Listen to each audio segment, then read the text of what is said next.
Bonjour Alexandre. Bonjour Madame Boulet.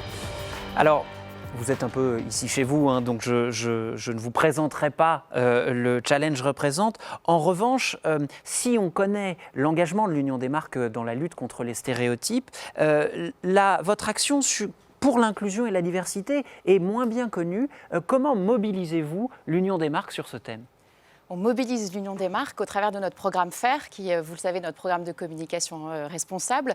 Aujourd'hui, le programme FAIR, il est signé par 40 grandes entreprises qui travaillent pour améliorer leur communication, pour aller vers une communication responsable, à la fois sur les enjeux de transition écologique, mais aussi sur ces enjeux de diversité et d'inclusion. Puisque dans le programme, on a l'un des engagements qui est dédié à la lutte contre les stéréotypes. Donc ça fait 3 ans qu'on travaille sur ces questions de diversité et d'inclusion et on a trouvé 2 leviers d'action. Le premier, c'est qu'on a créé un outil de détection des stéréotypes. On l'a créé en 2019. L'idée est que les marques se posent des bonnes questions lorsqu'ils conçoivent leur communication pour finalement prendre conscience de l'éventuelle récurrence des images, des représentations qu'ils véhiculent dans leur communication. Une fois qu'on a pris conscience, bien évidemment, on modifie sa production publicitaire. Et c'est vrai que jusqu'à présent, on a beaucoup travaillé sur la déconstruction des stéréotypes féminins et masculins.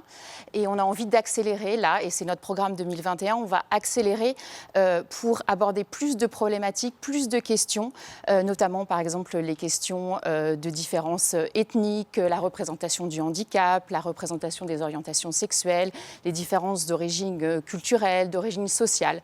Voilà, on va prendre toutes ces problématiques pour compléter notre outil de détection des stéréotypes. Ça, c'est notre premier levier d'action.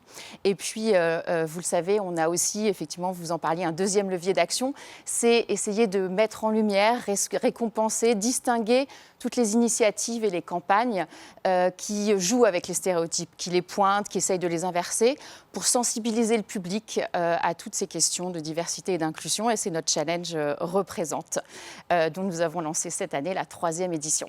Et effectivement, eh bien, nous allons en parler tout de suite. Alors, cette année, vous l'avez compris, il est encore axé beaucoup sur les différences hommes-femmes, ou plutôt femmes-hommes. Mais l'année prochaine, eh bien, il y aura beaucoup plus de pistes à explorer.